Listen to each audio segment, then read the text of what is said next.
규모를 늘리는 방식으로 돈 버는 것이 전부일까? 나를 갈아 넣으면서 돈을 버는 방식이 전부일까? 회의감을 느끼다 보니까는 그렇지 않은 방식으로 돈 버는 사례들을 계속 찾는데, 출퇴근 없이 사는 삶에 대해서 동경하는 분들 많이 계실 거예요. 저는 10년 출퇴근을 하지 않고 살고 있고, 그렇게 살기 위해서 모든 초점이 거기에 맞춰져 있습니다. 절대 출퇴근하지 않는 방식으로 돈을 번다. 그러면 뭔가 특별한 방법이 있을 것 같다라고 생각을 하는데 그렇지 않고요. 목표를 거기다 두고 다른 생활 습관이나 뭐 판매하는 서비스, 상품을 거기다 맞추는 겁니다. 그게 존재해서 하는 게 아니라, 이렇게 살려고 하면 어떻게 내 주변 비즈니스와 내 삶을 어떻게 구성해야 되지로 짠 거예요. 이게 잘 이해를 하셔야 됩니다. 다시 정리를 해드리면은, 출퇴근하지 않는 삶을 살려면 이렇게 해야 된다라고 하는 공식이 존재해서 제가 이런 삶을 사는 게 아니라, 이렇게 살기 위해서 나는 무엇을 해야 되는가에 초점을 맞춰서 하나하나 퍼즐을 맞춰 온 게 지금 저의 결과물이라고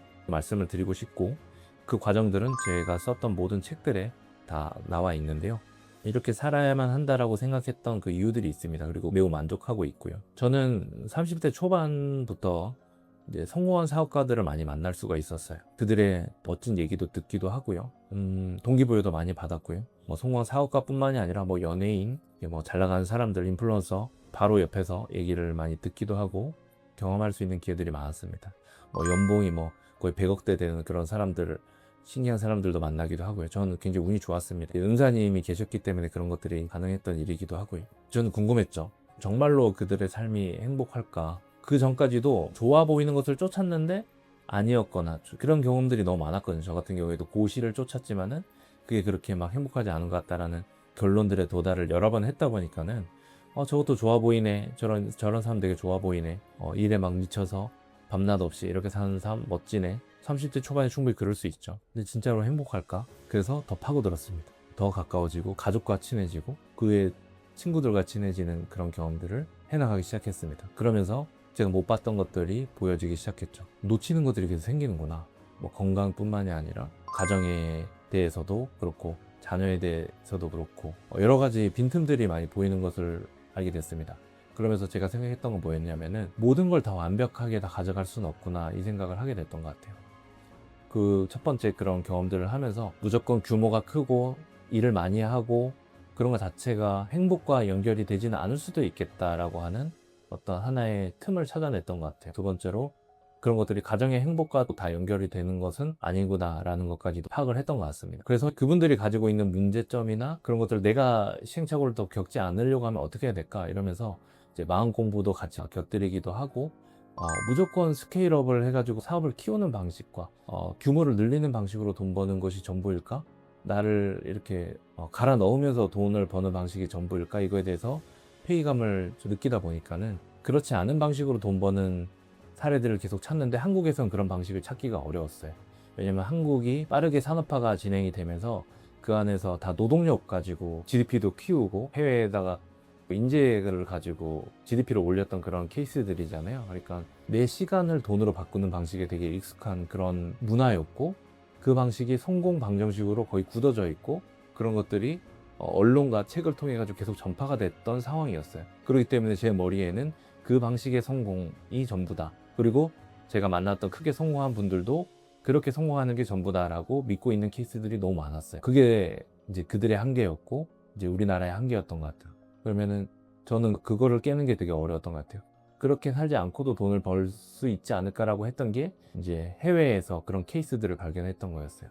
일본이나 미국이 산업화라던가 경제가 한국보다 한 번 더 초반에 앞서 나갔던 그런 케이스로서 그 다음 단계를 얘기할 수 있는 정보들이 좀 존재했던 거죠. 뭐냐면, 너무 그렇게 살았더니 사람들이 되게 뭐 건강이 안 좋아진다라던가 가정이 좀 불행해진다라던가 이런 케이스들을 이미 겪고, 거기서는 마음 공부로 나아가기도 했고, 온라인 비즈니스, 그리고 소규모 비즈니스, 1인 비즈니스, 이런 것들이 활성화되고 미디어를 기반으로 커져 있고 자체 채널을 만들어가지고, 그런 케이스들을 보면서 한국에서는 이런 식으로 하는 사람들 별로 없네 발견을 하게 되면서, 저는 오직 외국에서만 계속 정보를 얻기 시작했던 거죠. 이런 방식으로 저는 계속 기존 성공 방식이 아니라 회사에 출퇴근하지 않고 돈을 버는 방식에 대해서 저만의 노하우를 쌓고 한국에다가 적용을 시켜보면서 시행착오를 많이 겪었고, 제 주변에 그런 삶을 원하는 사람들 커뮤니티를 많이 만들 수가 있었고, 그들과 계속 여전히 교류하고 있죠. 그 삶 자체는 되게 저 자체로는 빡셌지만은 저로 인해서 주변에 출퇴근하지 않고 돈 벌 수 있는 사람들이 늘어나고는 있죠. 그리고 제가 과거에 그렇게 만들어놨던 책과 영상들을 통해 가지고 그 이후에 이런 비즈니스를 더 발전시킨 그런 젊은 친구들도 많이 나타난 걸로 알고 있어요. 궁극적으로 저는 회사에 출퇴근하지 않고도 돈을 버는 방식이 이렇게 기여했으면 좋겠다. 그리고 저한테 기여하고 있는 부분은 이렇습니다. 뭐냐면은 출퇴근 해보신 분들은 아시겠지만 출근할 때 스트레스가 거의 극대치로 찹니다. 차로 운전하든 지하철로 가든 낑겨서 가면서 쫓기듯이 가면서 이미 스트레스가 차요. 근데 직장 가면 그게 높아지죠. 야근으로 넘어가거나 회식으로 넘어가거나 그렇게 되면은 거의 내가 감당할 수 없는 수준이 됩니다. 그런 상태에서 가정에 돌아왔을 때 당연히 좋은 에너지로 풀어질 수가. 그래서 이제 출퇴근을 하지 않는 것은 이 선순환을 만드는 첫 번째 단계라고 생각을 해요. 지금 사람들이 다 여유가 없고 쫓기듯이 살고 되게 막 누구 탓을 하고 싶고 그런 상태잖아요. 궁지에 내몰린 그런 상태인데 이게 꼭 출퇴근 때문이라고 할 수 없지만은 어쨌든 거기서 오는 스트레스들을 억지로 감당을 해야 되기 때문에 폭탄처럼 더 위험해지고 있다고 저는 생각을 하거든요. 그래서 그 폭탄이 터지지 않게 하기 위해서는 저는 최소한 출퇴근에서 오는 그 스트레스는 좀 줄어들어야 된다.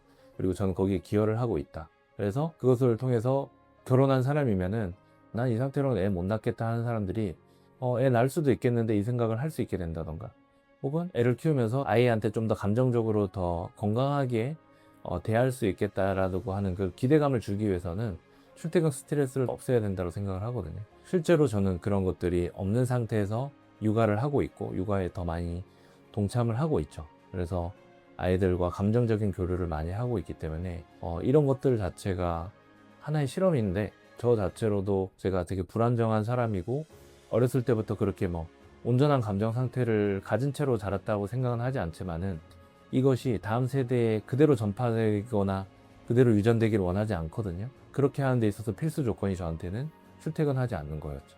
그래야지 저한테 시간적 여유가 생기고 마음적 여유가 생기고, 그래야지 제가 한 번 더 내 감정에 대해서 고민하고 그걸 바탕으로 아이한테 전달될 때 메시지가 다르고 태도가 달라질 테니까는 그거를 가지고 저는 제 삶에도 뭐 행복도를 높이고 있지만은 사실은 저랑 함께 있는 가족들과 특히 자녀들한테 그게 좀 다르게 전달될 수 있는 그 기회를 잡을 수 있다는 거, 이게 저는 돈으로 바꿀 수 없는 가치라는 것을 잘 알거든요. 왜냐면 처음에 꺼냈던 얘기지만은 성공했던 사업가분들이 놓치고 있었던 부분들이 바로 자녀와의 관계였습니다. 자녀와의 관계가 대화가 없고 감정적으로 틀어져 있을 때는 아무리 돈을 많이 벌어도 그것을 돈으로 절대 해결할 수 없는 모습을 저는 수도 없이 많이 봤고, 되돌릴 수 없어서 그걸 후회하는 그런 사업가들의 모습도 많이 봤기 때문에 저는 적어도 그런 후회를 하진 않을 거라는 그런 생각으로 지금 만족해 하면서 살고 있는 거죠.